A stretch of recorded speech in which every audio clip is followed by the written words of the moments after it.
샬롬, 리오 선생의 구속사 천국열차, 유도순 목사님의 신구약 성경 파노라마를 낭독하는 시간입니다. 지금은 레위기 21장입니다.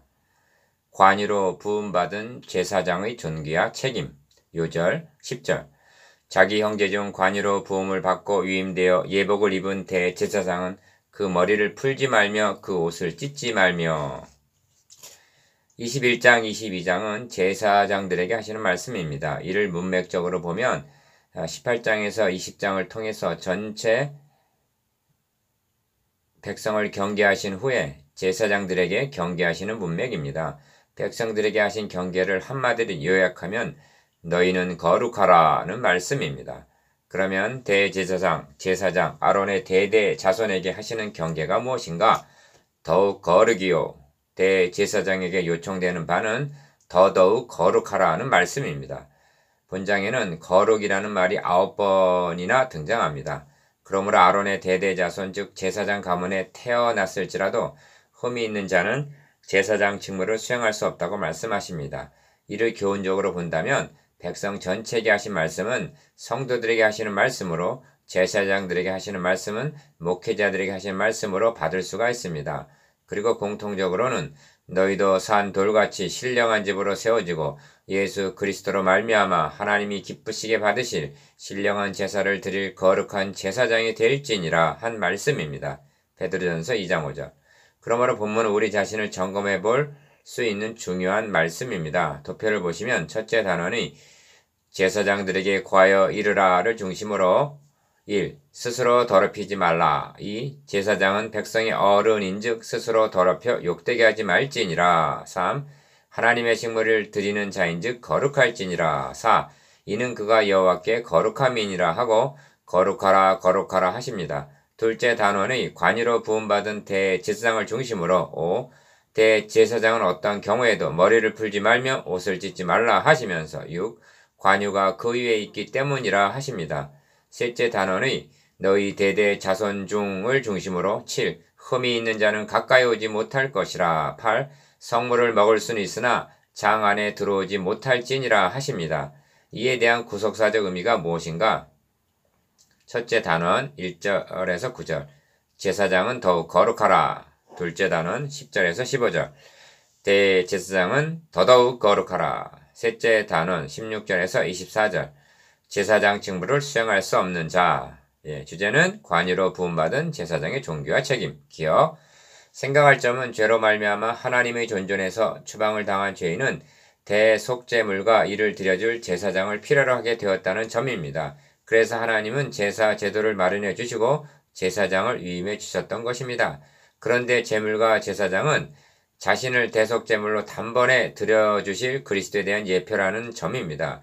그래서 제물도 흠이 없어야만 하고 제사장도 흠이 있는 자는 나와 여호와의 화제를 드리지 못할지니 하시는 것입니다. 21절.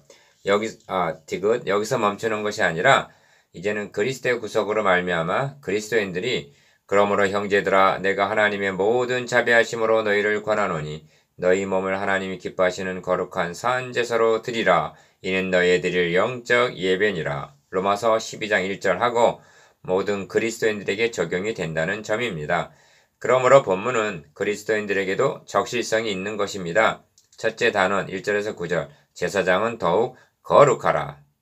첫째 단원은 제사장이 지켜야 할 명령입니다. 여호와께서 모세에게 이르시되 아론의 자손 제사장들에게 고하여 이르라. 1절 상반절 1. 첫 말씀이 백성 중에 죽은 자로 인하여 스스로 더럽히지 말려니와 하십니다. 1절 하반절. 죽음은 죄로 말미암아 왔기 때문에 죽은 시신을 부정한 것으로 간주하는 것입니다. 기억. 고륙, 지친인 부모나 자녀나 형제나 출가하지 아니한 처녀인, 친자매로 인하여 몸을 더럽힐 수 있느니라 하시면서도 2절에 3절. 2. 제사장은 백성의 어른인즉 스스로 더럽혀 욕되게 하지 말지니라 하십니다. 4절. 기억. 2절에서 4절까지에 나타난 하나님의 의중은 고륙 지친의 상사, 죽었을 때 치르는 일이죠. 몸을 더럽히는 것을 허용은 하시지만 원칙적으로는 어떤 경우에도 더럽혀선 아니 된다는 뜻이 깔려 있는 것입니다. 고륙 지친의 상사에 참여하는 것을 허용을 하는 것은 잘하는 일이기 때문이 아니라 자비와 긍휼이 여기심인 것입니다.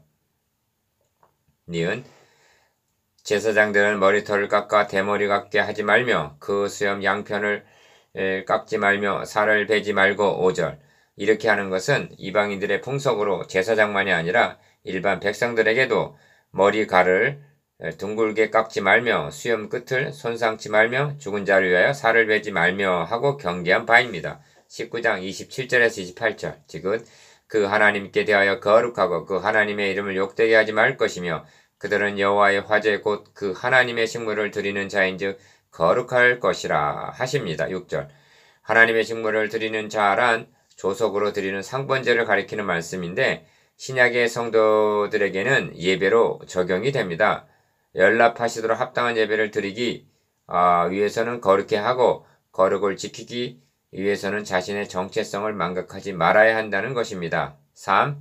그러므로 그들은 기생이나 부정한 여인을 취하지 말 것이며 이혼당한 여인을 취하지 말지니 이는 그가 여호와께 거룩함이니라 하시고 7절 기억 너는 그를 거룩하게 하라 그는 너의 하나님의 식물을 드림이니라 너는 그를 거룩히 여기라 나 여호와 너희를 거룩하게 하는 자는 거룩함이니라 하십니다. 이는 구별이 되는 말씀인데 제사장 자신이 거룩을 지켜야 할 뿐만이 아니라 나 백성들도 제사장을 거룩한 자로 여기라는 말씀입니다. 왜냐하면 하나님이 나 여호와가 거룩하게 하는 자이기 때문이라는 말씀입니다. 제사장이 얼마나 존귀한 직분이며 또한 책임이 막중한가를 생각하게 합니다.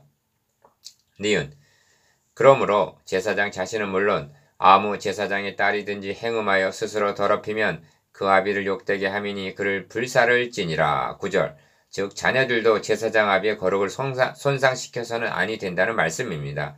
이 점을 목회서신에서는 자기 집을 잘 다스려 자녀들로 모든 단정함으로 복종케 하는 자라야 할지며 사람이 자기 집을 다스릴 줄 알지 못하면 어찌 하나님의 교회를 돌아보리요 하고 말씀합니다. 디모데전서 3장 4절에서 5절 이것이 제사장은 더욱 거룩하라는 의미입니다. 둘째 단원 10절에서 15절 대제사장은 더더욱 거룩하라.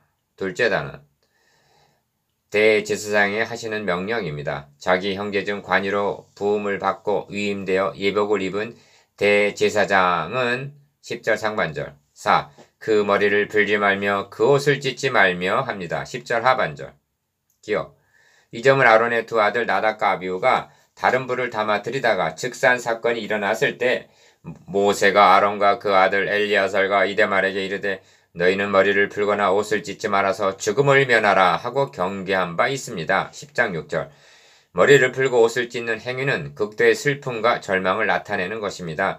제사장이 절망을 한다는 것은 불신앙을 의미합니다. 결국 하나님께 욕을 돌리는 일이 됩니다.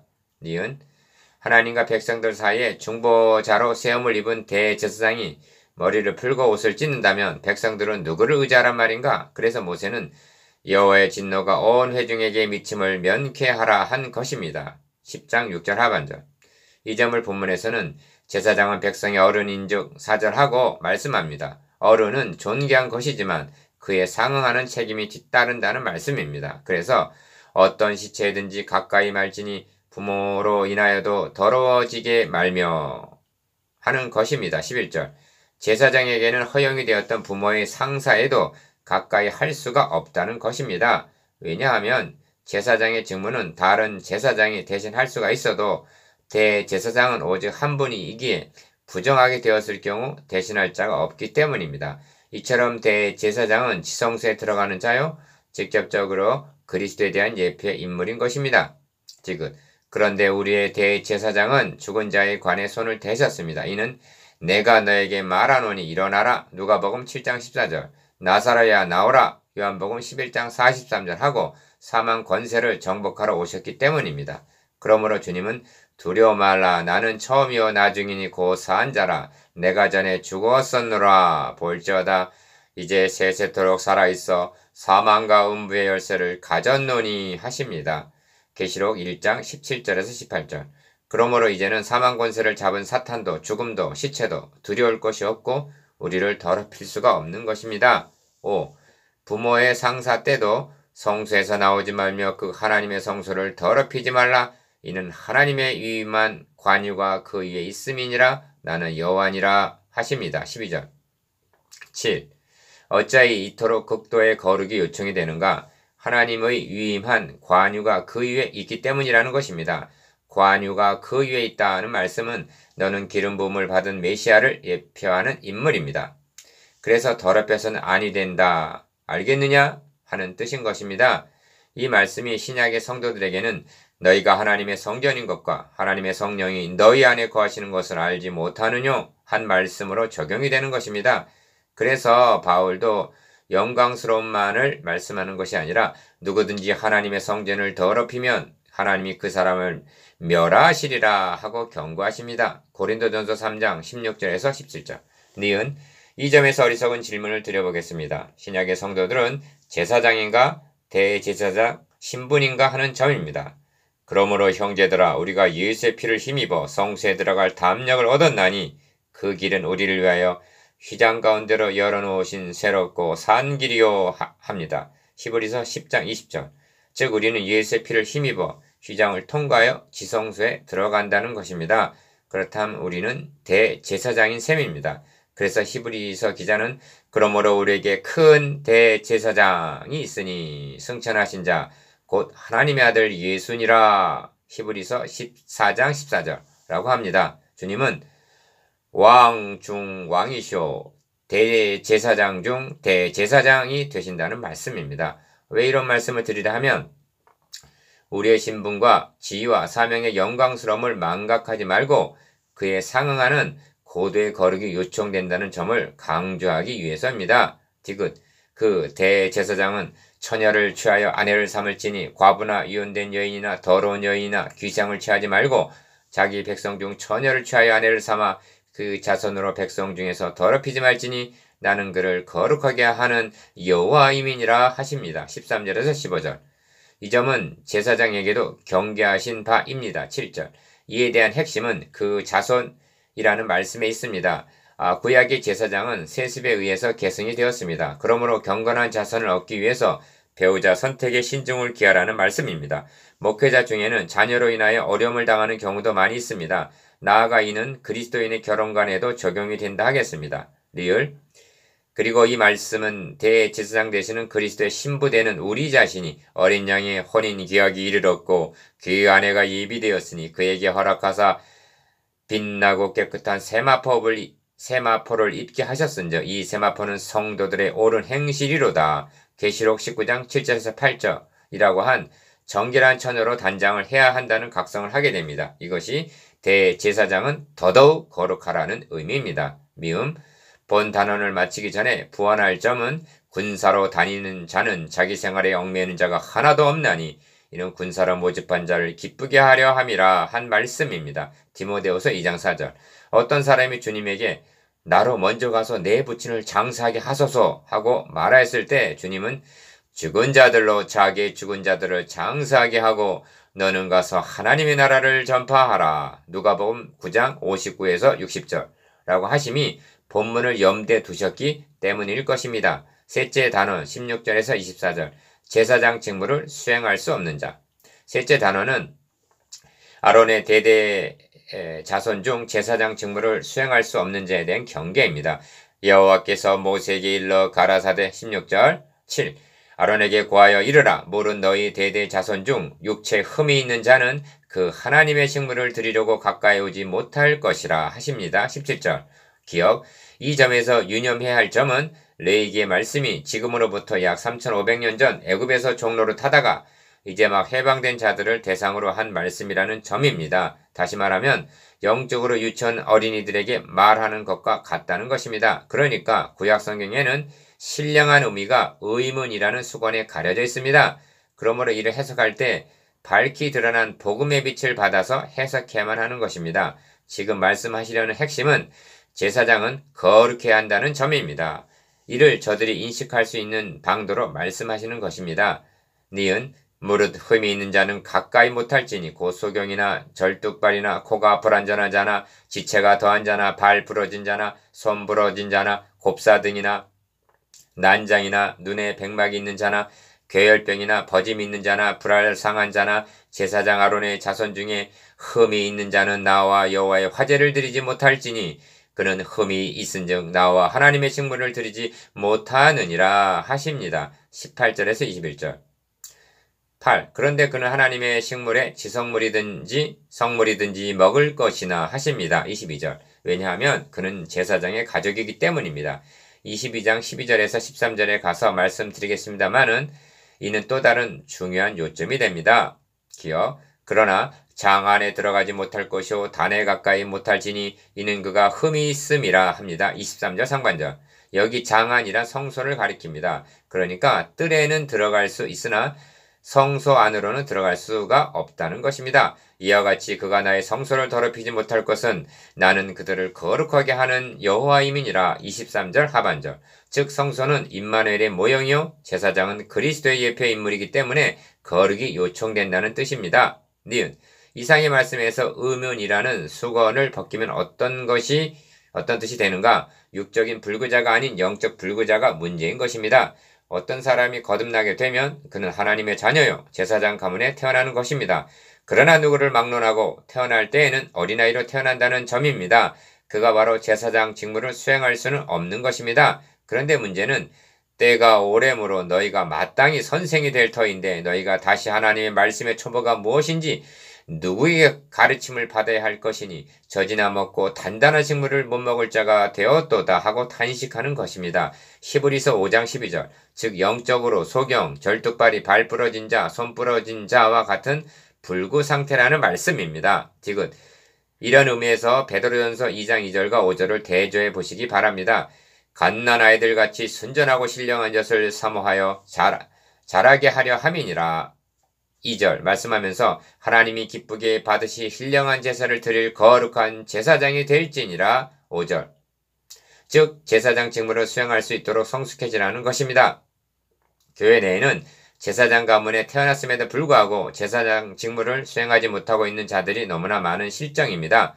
이유는 단 한 가지, 자라지 못하는 소아마비와 같은 영적 불구자이기 때문입니다. 리을 그런 자들도 지성물이든지 성물이든지 먹을 것이나 22절 즉 예배에 참석하여 은혜를 받을 수는 있다는 것입니다.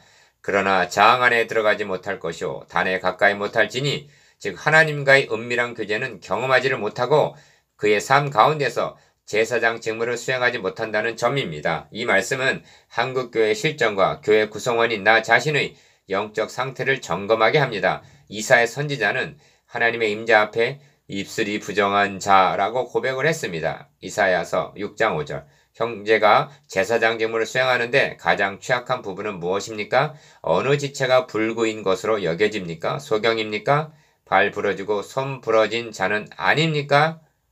9. 묵상해 보겠습니다. 기억 제사장에게 기대하시는 바가 무엇인가에 대해서 니은 대제사장에게 요청되는 바가 무엇인가에 대해서 디귿 제사장 가문에 태어났으면서도 직무를 수행할 수 없는 자에 대해서 리을 관유가 너의 위에 있다는 정체성에 대해서